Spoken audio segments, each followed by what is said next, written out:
Assalamu alaikum. My name is Syed Mohammad Awais and you're watching Sports Extra on PTV World. There's a big news coming up from Pakistan Cricket Board where Pakistan has nominated Mohammad Rizwan and Pakistan team already have left for Australia. Today, 8 members of the squad were Mohammad Rizwan, Saim Ayub and Abdullah Shafiq and rest of the players had left for Australia. It's going to be an interesting series to watch on where Pakistan plays 3 ODI matches and 3 T20 matches against Australia, the mighty Australians I would say, because if you just look at the squad, specifically where you play the first ODI series against Australia, Pat Cummins is the captain and you have one of the, I would say, Inglis there, you got one of the masterclass batting where you would obviously see some firepower, what Australia is known for. The matches will be played, the first match will be played at Melbourne, the second at Adelaide and the third at Perth. So that's going to be a testing nerve, the 2 matches specifically where you talk about Adelaide or Perth. Pakistan batting would be definitely tested over there because Pakistan still, I feel specifically talking about Babar Azam, even Richard had a video portal where he said that if I was the coach, I would have made him play all the 3 formats. But still, what Babar Azam has been through the pressure, it will be a testing nerve for him, and specifically even Rizwan because he's the new captain of Pakistan. Your bowling unit, specifically leading by Shaheen Shah Afridi, looks a little bit, I would say, under pressure. So let's hope what Pakistan team produces result over here, because Rizwan today, while talking to media, was very confident in Karachi and he said that it is possible that Pakistan would definitely pay a better result this time when we play against Australia. If we move on to Quaid-e-Azam Trophy, where 18 teams from 16 regions are participating in the 4-day tournament going on right now, there's a big news that Islamabad region have won the match against Aptabad, where Faizan has been scoring back-to-back hundreds for Islamabad region. He has scored 145 and Sarmat Bhatti 115 runs. Unfortunate, Faizan, if I speak about him, he's the guy who had been scoring consistent runs in domestic structure, but unfortunately has never ever been named even for Pakistan Shine. So that's what we say about the domestic structure, that our selectors, our domestic stakeholders, they really need to look at the talent, what talent has been performing consistently at that level. If you speak about Multan region, even they'll face Karachi Whites on 1st of November. And if you speak about the teams competing over here, they're competing with the six cities in 45 group matches. It's a long tournament for Pakistan, but we need to understand one thing. I know everyone rates Pakistan Super League. It's obviously your premium tournament, but your Quaid-e-Azam Trophy, where a 4-day cricket is played, that's the major tournament where you obviously get the talent to produce for Pakistan. Secondly, if we just move on to the ICC Champions Trophy in Pakistan, to host 2025 Champions Trophy, as said by Mohsin Naqvi, the chairman of Pakistan Cricket Board was straight on and he said that Pakistan stadiums will be ready by 15th of December, that's the deadline, and the Champions Trophy will be played over here in Pakistan. While talking about India, and he said that India will be touring Pakistan and it would be interesting to watch on because it has been a very close encounters whenever we played against India. It's going to be a fun to watch Pakistan versus India game, whether if it's played in Lahore, whether if it's played in Rawalpindi. Lastly, if we talk about the Spanish League, La Liga, where Barcelona beat Real Madrid by 4-0. Barcelona now holds a record of 10 and draw 1 in league this season. Barcelona leads the table with 30 points and Real Madrid will have 24 points over here. But like I told you, it's an important season going on specifically for Pakistan cricket. The changes what have been done, and especially the Pakistan versus Australia too, where everyone has an eye how Pakistan, the new skipper, the new coach of Pakistan white ball cricket and the management, how do they perform with the team, which I seriously feel so might be under pressure against the mighty Australia. I've been joined with 2 fabulous guests in the studio. I've been joined by international commentator, he's a broadcaster and he's always present on our show in PTV World, K. Asif. Assalamu alaikum, Asif. Walaikum assalam, Awais. How are you doing? I'm good, thank you so much, Asif. And I've been joined by sports analyst Ali Mehdi. Assalamu alaikum, Ali. Walaikum assalam, good to be here. Thank you, Wes. Thank you so much, Ali. And as just like I told you, because it's an important series for Pakistan, where Pakistan have got some new faces in the squad. Mohammad Rizwan to lead. Salman Ali Agha has been named as a white captain. Let's watch the package and continue the discussion. Pakistan cricket selectors have announced 15-member squads for the tour of Australia, where the national side will play 3 ODIs and 3 T20 internationals. Wicketkeeper batter Mohammad Rizwan has been appointed Pakistan's white ball captain, while Salman Ali Agha has been named vice captain. The tour will run from 4 to 18 November. The selectors provide opportunities to domestic performers, aligning with the team's strategy for the ICC Champions Trophy and beyond. Jahandad Khan and Salman Ali Agha joined the T20 international squad for the first time.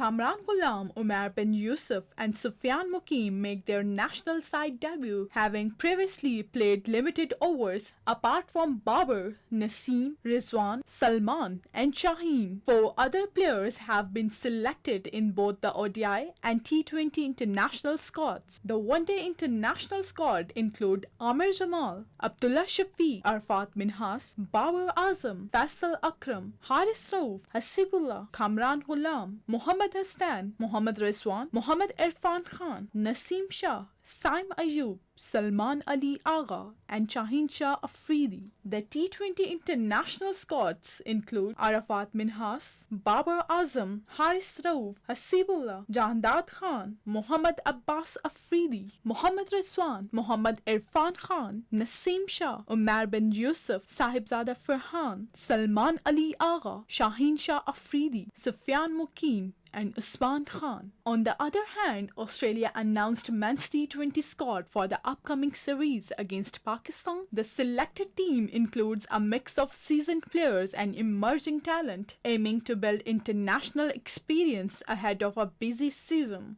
The squad includes Shane Abbott, Bartlett, Connolly, Tim David, Nathan Ellis, Fraser McGurk, Aaron Hardy, Josh Inglis, Spencer Johnson, Glenn Maxwell, Matthew Short, Marcus Stoinis, and Adam Zampa.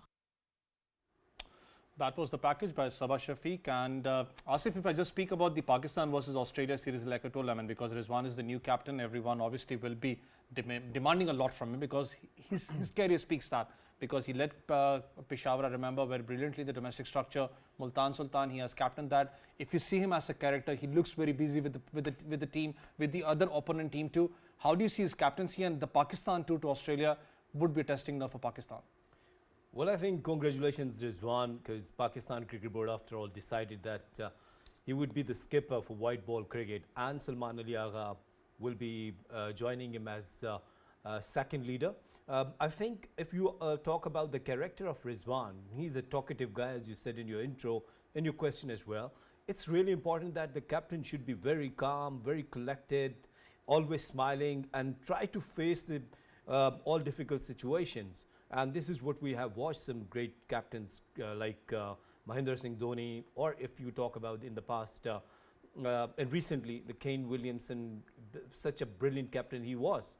Now the question is that Rizwan will be leading Pakistan side, and his first test against Australia won't be easy. Of course, that Australia in their country, they're always a top-notch side, and especially in white ball cricket, T20 one day, they're a fabulous side. And Pakistan will be going with a couple of new players. We call them some youngsters, and it's a very, very good decision from Pakistan Cricket Board that they brought some youngsters from the domestic cricket who are performing well from last couple of years, especially when I talk about Kamran Ghulam and players like Sufyan Mukim and Arafat Minhas. And Hasibullah, one of the, I would love to watch him in one-day cricket, the way, because he's such a brilliant player, technically strong, is so good. And characters about the captains, you know that, as you said, when he was Rizwan, especially leading Peshawar region, he was quite active behind the stumps and with the players as well. When the players, I do remember Tim David was bowling in Multan, and where he has been hit sixes twice or thrice in an over. And he went there with the smiling face, said him that calm down, no worries, this is cricket, it's happening. On the other side, when we talk about Salman Ali Agha as a second leader, yes, he's very good in all the formats. We've watched him that he's performing well in ODI cricket, in Test cricket, especially against England. He played some stunning knocks for Pakistan cricket. So I think both of them, they're good youngsters and they're passionate. They're there to do something special for the Pakistan cricket. So good luck Pakistan cricket and Rizwan and Salman Ali Agha as well. Ali, rightly pointed by K. Asif, but if I speak about Rizwan, I know he has been a busy character. Everyone speaks about him because even recently, I remember Hasib, the English spinners, they were here. Even while interviewing this, that he's a busy character. He just keeps everyone busy while talking. But it's a Pakistan team again. The situation going on in Pakistan dugout right now, you have got a new captain, you have got a new coach. Obviously, they are limited, I would say, with the decision-making power over there. then I would say the Pakistan team specifically struggling with the batting order, your bowling orders, your fast bowler Shaheen Shah Afridi a little bit looks off color. So there are many things going on right now. So I still feel so Pakistan, as a captain for Pakistan, Rizwan, should or might be a little bit in pressure. I think that's a very good point you raised over here, OS, because I think that going on to here, there's going to be a conundrum of questions going over here. How is Pakistan going to play? We know what's been happening what's been happening behind the scenes. Obviously, Gary Kirsten is no more the coach of the white ball team. Jason Gillespie has taken over. We know what's been happening around. Obviously, Pakistan winning the series against England 2-1 in the Test series too. But the thing is that Pakistan are playing a one-day 50-over format after a very long time. And we have a new captain over here. We're starting fresh over here, and this has been happening for a while now. That every year or every 2 years you start afresh over here. So there's going to be a lot of pressure over here. You have players who haven't performed very well. You're talking about Shaheen, Naseem. They were actually dropped too, and then now they're back into the squad too.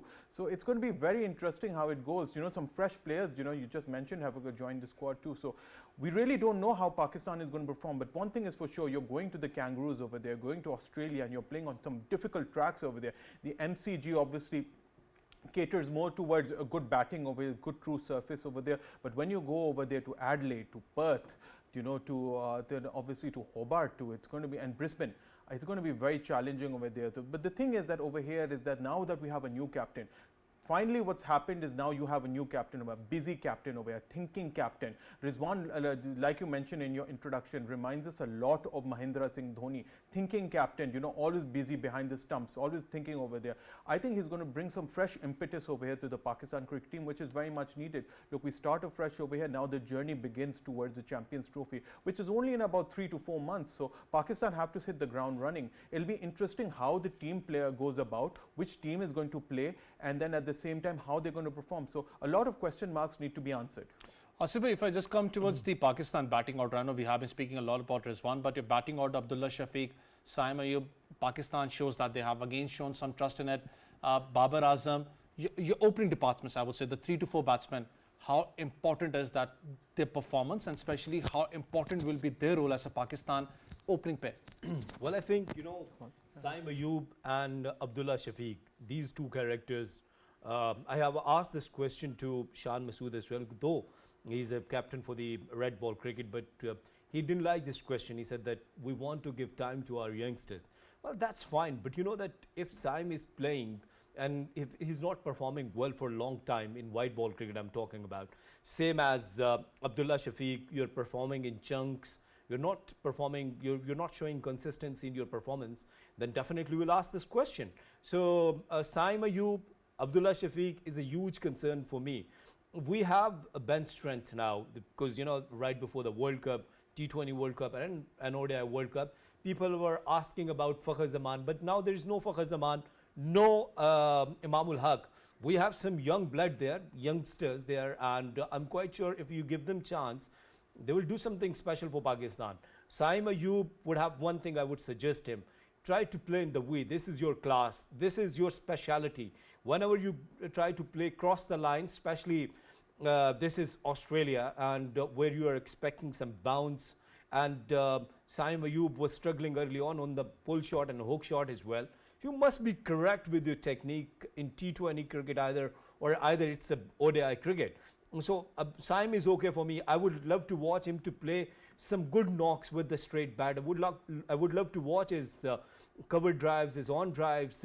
I would love to watch his flick shots. I don't want to look his no-look shot anymore because he has been flopped badly in that. And Abdullah Shafiq, once again, see plenty of talent in this guy. But what's wrong there? When you're not performing well and you're getting ample of opportunities, then people will definitely raise questions. And see his couple of series against Bangladesh, against Australia, once again a question mark, 1 century in Multan where other players have scored triple centuries. So you cannot say that you have scored 1 century and that's enough. But one thing, once again, I will mention the name Hasibullah, the brilliant talent. Give him chance and see the magic. That's an important thing over here because, I mean, let's see what Pakistan goes with. Will the young talent be given a chance? Because you're going to be playing the first match at Melbourne where Pakistan, the batting order really needs, I would say, to show some firepower there. We need to take a small break. Let's have a break and then continue the discussion.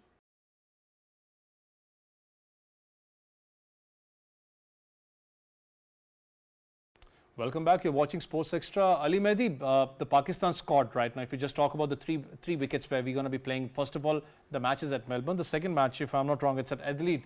And the third one at Perth. So if I just compare all the three wickets, one of the MCG wickets, well, it's the house of, I would say, Haris Raw of Melbourne.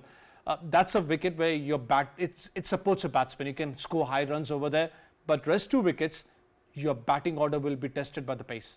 I think that's an excellent point you put over here, Oves. You're talking about the MCG. MCB is probably the flattest wickets in the world, and the reason I think it's, if you look at history, you know, it used to be a very fast-paced wicket, bouncy wicket, but it's changed over the years. In ODI cricket and in Test cricket, you know, it's a good surface for batting. There's not much lateral movement too, and it's a big stadium too. The only thing is that it's a big ground too, so there are big boundaries over there. It's going to be hard to hit the boundaries, but when it comes to batting, it's a beautiful wicket to bat on. I mean, it's a batting paradise. So I think we will see some big scores over there if you actually bat, you know, well technically. When you go on to Adelaide and also Perth, Adelaide is also going to, they have some swing over there, and obviously it is slightly difficult to bat on. But then you go to Perth. And Optus Stadium in Perth is the wicket, which I was seeing actually a report today. And they're actually, what they're doing is for the India-Australia series, they're preparing a fresh, new, very bouncy wicket over there. So that's already in process. But the wicket which is there right now, it's going to be true, it's going to be bouncy, and it's going to be a seamer's paradise where the ball is going to bounce very high, it's going to be chest high, and it's going to be difficult for the batsman. So Pakistan, whilst in the first match, you know, while batting will be slightly easier, as the series goes on, it moves west from Adelaide to also to Perth. It's going to get very difficult to batting. So our batsmen better be prepared for some really true bounce and some really, you know, it's going to be difficult to bat. Asif bhai, many of them, I don't know, they won't like the question, but Babar Azam, obviously he's one of your leading batsmen. I know he hasn't been performing well. Everyone speaks about him. There was a video slot where even one of the greats of the, Vivian Richard, I would say, he spoke about him that if I was the coach, I would have never dropped him from the 3 formats. So that's what trust everyone is showing on him. How that trust would be a pressure on him, because I was just going through the glimpses back in Australia yesterday or day before yesterday when they just landed on the airport.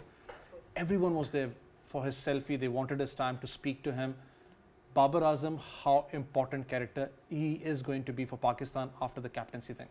Well, very important and very crucial, because when we talk about that Babar Azam as a batter, of course that he has performed so well in the past for Pakistan. Either it's T20 cricket, either ODI cricket, or it's a Test cricket. Yes, people have raised questions about his eligibility playing T20 cricket, but I think that he has proved himself. Yes, when you lose, people will definitely ask question. I think that Babar would have to learn that how he should be the good finisher. That's the question mark. Because do remember a match against USA T20 World Cup. He got out on 44. What happened actually that if he could have finished that the 20 overs, because he spent a good time over the pitch, he was playing good, he went to play across the line, he threw his wicket and Pakistan was under pressure, and at least actually Pakistan lost that match. Now let's talk about the Test cricket. Yes, he was struggling. When we talk about the statement of Sir Vivian Richard, of course everyone you know, rate this statement, because Sir Vivian Richard himself, he was the greatest player in the history of cricket. So when he's talking about Babar Azam's capabilities, I think that Babar should learn one thing, that no more pressure. Yes, he is under pressure, but when you go to play, yes, now you're getting chance. With white ball cricket, he is phenomenal. See, through his track record, he is such a brilliant batter. But Pakistan was losing, he lost his captaincy. One thing was going in his mind, and that was that I'm not a captain now. Yes, when you're not a captain, that you will speak about yourself, that's it. When you're a skipper, you talk about the rest of the team as well, what the rest of the team is doing. Now you're a skipper, you will talk, you're not a skipper, you will talk only about your batting. So I think, yes, I have watched those visuals when they landed at Australia at the airport. Everyone was taking selfies, everyone was welcoming. Yes, he's a good batter, he's a star, but I want to be a king now, and king with the bat, not with the tongue. See, Ali, I mean, speaking about Babar, I know bad patches do come, but still, like I told you, I mean, because there was something, obviously, when you're a captain, to captain Pakistan, it's not an easy job. You need to understand that. The media pressure, fan pressure, situations going on in the cricket board, I mean, you need to encounter that. That's why I said it's going to be testing nerve even for Rizwan. Babar Azam as a captain is finished. He's a typical batsman now, but a batsman who needs that. He's a backbone of Pakistan team. He bats at number 4, the most important position for a batting order. You know, I have to say something very bluntly, and I've been saying it on Sports Extra for a while. I think Asif will also, agree with me. Yes, Babar Azam as the captain, he's no more captain over there. He himself resigned. But I think Babar Azam has genuinely lost 5 years over here. Reason because captaincy was never his natural suit. It was never his natural suit, and because of that, because of the distractions, because of the pressure, the media, the expectation, because of that, I think he's really suffered. But what's happened is happened, Owais. Now we have to look forward. Babar has to look forward and now look at the future. I think this is a fresh start for him. He's going to perform very well over here. Reason being is because now he's no more captaincy. The spotlight is not going to be on him. He can concentrate as a batsman, and he knows that the sky's the limit, and he's going to climb the mountain right now. He's been through the mill, over the past 1 year, when it comes to, Pakistan's performances, the World Cup last year too, the T20 World Cup. That's all behind him. He now needs to focus, and the best thing is over here is he's going to be focusing as a batsman. We all know the Babar Azam before he became captain. Brilliant player, didn't have any technical flaws. All these, you could see these cobwebs come into you when you have other distractions. Those distractions are now gone, so he has no excuses. I genuinely think that, ever since he was dropped from the test team, he probably would have worked very hard. He's put everything aside. Everything is aside. I think he's going to go and he's going to perform very well, because we know that he's naturally very gifted. And let's not forget, the Owais, 50 over is his strongest suit. It's his favorite format, and he's performed. The reason why he performed well is because of that 50 over format. So I just think the sky's the limit, and he's going to perform very well in Australia. Asif, if I just talk about your pace battery now, because we have been speaking a lot about the batting order, your pace battery, you got some phenomenal pace guys with you. But still, I see that there are limited overs pace guy. Naseem Shah, he's dropped his pace. Shaheen Shah Afridi, like I told, there's an added pressure on him because of his performance. You got Haris Rauf, he's coming back after a long period of time for Pakistan. I know it's a house of Haris, everyone rates him a lot over there. Hasnain, he has been clicking 148, 150. I say that the rehab was brilliantly done for Hasnain. How do you see your pace battery? Well, that's an important question. You know that Shaheen Shah Afridi. Let's talk about one by one. Shaheen Shah Afridi, when we talk about his swing early on in the first couple of overs, we haven't seen that. He's been struggling with his form. People are talking about that he has carrying an injury. And even then, if he's fit, and because you know that now the chairman of Pakistan Cricket Board, Mohsin Naqvi, has taken a strict action, and that is concerning your fitness. If you're not 100% fit, you won't be in the side. So I think after going through with that procedure, Shaheen Shah Afridi would have to perform well for Pakistan, especially when we talk about his early on 2-3 overs, his swinging, when he brings in. You'd have to work on your abilities right before the show, as we were talking about Travis Head. The way he has improved himself. Early on, he was playing only red ball cricket, and now talk about his shot selection, and the variety of his batting.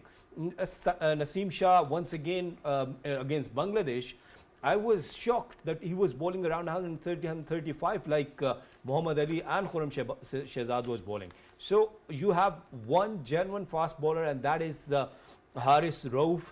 But once again, after a long time, he was not playing cricket. But of course, that he has a huge experience to play in Australia, because he used to play Big Bash there, and his pace is okay, but his liner length once again is huge concern. Has he worked in these off days? Has he worked? Of course he has worked, and you know that his mentor, his coach Aqib Javed, is now the head of the selection committee as well.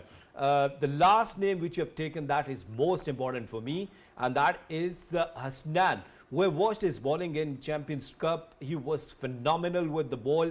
His line and length, the variations was perfect, slow deliveries. So I think that his role would be really, really crucial for Pakistan. So Pakistan got good blend of youngsters and some senior fast bowlers. So I think that the concern of the fast bowling now sorted out. There's a news coming up, Akib Ball, because it has been a famous thing after when we won the Test series. Akib Ball's Saud, Shakil and Noman have been blasted into top 10 because the way they performed. I mean, Saud Shakil, fabulous innings and last innings, if you remember, and Noman, the way he had been performing. But like I told you, I still rate the Katappa guy, the way he performed well. I mean, because with the bat, with the ball, he was superb. Especially hard hitting when you talk about him, when you talk about your bowling, he was there to do that. Ali, it's a good sign again that you see at least your Pakistani players in the Test squad, I would say, getting back into top 10 positions. It's a fabulous sign. I actually really wanted to talk about Saud Shakil. I think that's one of the greatest one-day hundreds in recent times for Pakistan. You rate it, I don't think Pakistan has scored a better Test 100 than that. In such trying circumstances and to spinning wickets is turning square. I thought that was an absolutely fabulous. And the way Katappa and also Noman and both Sajid were, they actually assisted them. Absolutely phenomenal. Had it not been for those two players, Saud Shakil would have never gotten that 100. So, you really need to give them a lot of credit. And when you talk about Saud Shakil, he was under the pump. He was under a lot of pressure. He is, after all, the vice captain for the Test format too. And then when you really needed him to actually step up, he really stepped up. So I think it's fabulous that at least our red ball format in the white kits have been performing well. What a turnaround over there. And when it comes to Test cricket now, attention will obviously turn to the series in South Africa, which will happen in December, where it will be really fast-paced wickets. But then obviously both Noman and Sajid will be back in action when Pakistan play against the West Indies in Karachi and Multan in the final two matches of the World Test Championship. So it's, at least we're headed north in one format in Test cricket. But I'm sure that with now this new direction will also perform well in both the formats of 54 over cricket and T20 cricket. It is, but because it's a good news. I mean, because after many years, I would say that you have heard a good news for Test cricket of Pakistan, players getting back into the top 10, Pakistan winning the series against England. But again, I'll say that Akib Ball might be tested in Australia. It's not going to be an easy position over there. But as we move on to the ICC Champions Trophy, a statement coming up by the chairman of Pakistan Cricket Board that the ICC Champions Trophy stadiums will be ready by December 15, the deadline what has been given to the ICC, and it will be held in Pakistan. That's a good decision. I would say that he was rigid. It will be held in Pakistan. India should come and play in Pakistan. We have a package to watch on. Let's watch the package and we'll continue the discussion. Pakistan is gearing up to host the ICC Champions Trophy in 2025, and the International Cricket Council has shown a positive response to the comprehensive briefing provided by the officials of Pakistan Cricket Board regarding the arrangements for this prestigious event. During a recent ICC meeting, PCB Chairman Mohsen Naqvi was present, and the decisions focused on the meticulous plans laid out by the PCB. The officials conveyed their commitment to ensuring that the necessary upgrades to the stadium designated to the host matches are at the final position. They assured the ICC board members that all outstanding work will be completed within the established time, reflecting their dedication to host a successful tournament. The ICC Champions Trophy is scheduled to take place from February 19 through March 9, 2025 across various venues in Pakistan. However, the country has encountered several challenges in its preparation, particularly concerning the participation of the Indian cricket team, which remains uncertain. This situation adds an additional layer of complexity to the event as the PCB continues to work diligently to overcome these hurdles and deliver a world-class cricketing experience. That was the package from Sabah Shafiq, and like I told you, when it was Asif, I would say you need to be rigid that the Champions Trophy will be held in Pakistan, because the pain what Pakistan has been taking right now to get the stadiums renovated, to get everything into the place. The ICC was here to visit, and even the plan has been submitted. What I have the news is that whatever the deadline was given by the Pakistan Cricket Board chairman to the constructors who are constructing the stadium, the new buildings being constructed, it has been fulfilled. So 15 December would be a date to watch on. Well, you have used one word, that is rigid. Yeah, I think that you must be talking about the Pakistan Cricket Board, the strategy in terms of the Champions Trophy. One thing, I think they're already rigid and they've showed their concern.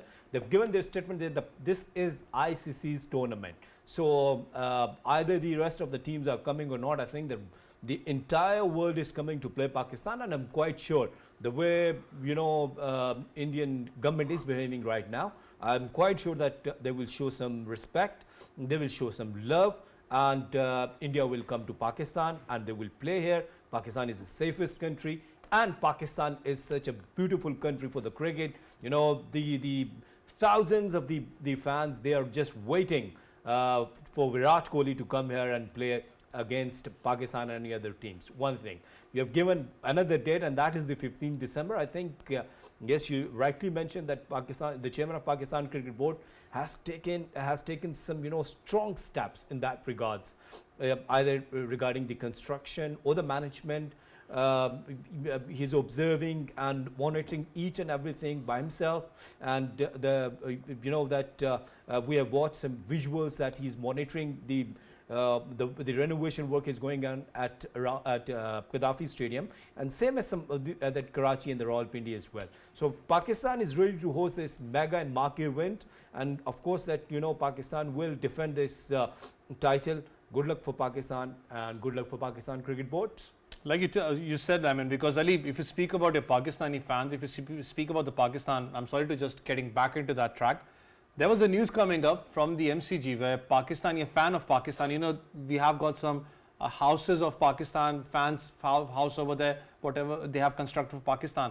There was a fan, Ali, in Australia, where for MCG he has booked around more than 150 tickets, the seats, just for Pakistani fans, so they can come and watch the match. That's what Pakistani passionate are, and it's going to be a fabulous thing if India comes to play up over here. Any team, obviously, it's a big major tournament in Pakistan, and just imagine India versus Pakistan, if not at Lahore, at Pindi, what the crowd situation would be. No, it'll be this roof will come off, the ceiling will come off.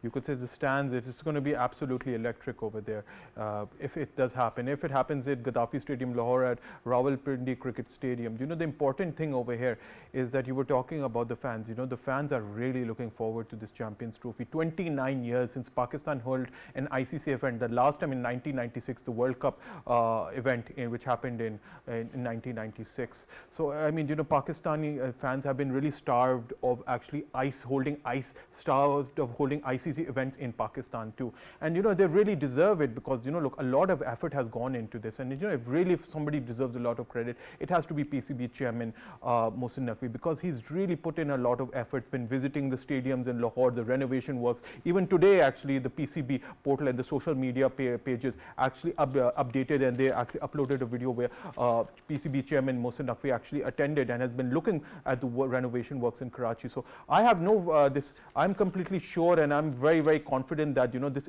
marquee event will be held. All the stadiums will be ready in time by the December deadline too, and we're going to hold an absolutely an amazing event, because a lot of effort has been put into it, a lot of energy has put into it, a lot of revenue has been put in it, and I think the whole world is looking forward to it. You had Ben Stokes, who was said that he might also might attend. Ali, unfortunately, because I don't have much time, I just need to get to your favorite subject, that's football. Yeah. Where Barcelona beats Real Madrid by 4-0. It's a fabulous win.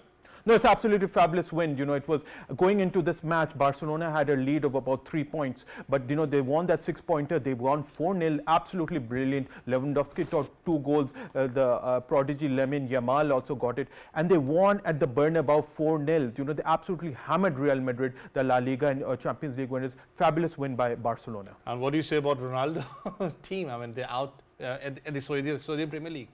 Look, Ronaldo is a massive hurt for Ronaldo fans over a defeat for them, because Ronaldo and Al Nassr are out of the King's Cup. They lost 1-0, and because of that, they're out. So, Ronaldo is having a tough time here, but if there's anybody who can bounce back, it's the 5-time Ballon d'Or winner, Cristiano Ronaldo. But what do you say about the Real Madrid? Because, I mean, they're one of the best teams if you just talk about them, but still they're at the 28th point. I mean, if I'm not wrong, and Barcelona at the 30th point. Barcelona right now on 30 points and Real Madrid 24. So it was a big loss for them. It was a 3-pointer. Had they won, they would have won equal points or 27 points with Barcelona, but they lost. Now they have that 6-point gap to cover. Look, it's a marathon season. La Liga, Real Madrid can bounce back. They've got Mbappe. They just have to come together and win these important games, because I think they're stuttering around. They're a bit overconfident. If they can get that out of the system, continue to win their matches, Barcelona will drop some points along the way. Real Madrid will catch up. But at this moment, you have to give credit to the team from this Barcelona team, because they've been absolutely brilliant, and a lot of credit to Klins, to also their manager, who's been absolutely fabulous for them. Ali, I mean, if I know we speak about the cricket, but one thing, if I just look at if I look at the football structure right now, you have got many leagues going on. Everywhere you see some league going on. That even squeezes the international World Cup calendar, I would say. How do you see the future of football leagues? Because you got Saudi Premier League, now there's a new league coming up. There are many leagues going on. No, kudos to you. That's actually a brilliant question you've asked me. Previously, Wes, it was all about the European leagues, which were being followed, the Premier League, the La Liga, Spanish La Liga, Italian Serie A, then also the French League. But now all these other leagues have emerged. You talk about MLS in America, because Messi is over there, Cristiano Ronaldo is over there in Saudi Arabia. And once upon a time, even to some extent, the Chinese league and the Korean leagues are being followed, Australian. So you have all these leagues which are being followed very well, and good revenue has come. So it's very difficult for the football viewer, but for the football viewer to watch all these, but as in terms of quality, all of them have really raised up their levels. It is, but due to the quality, I would say it has been a fabulous quality all over. Thank you, both of you gentlemen. But Pakistan versus Australia, a series to watch on, and especially I would say Mohammad Rizwan is the one to watch. I mean, how does he lead the Pakistan team with so many things going on in the Pakistan cricket? For me and from the entire team, it's good for now.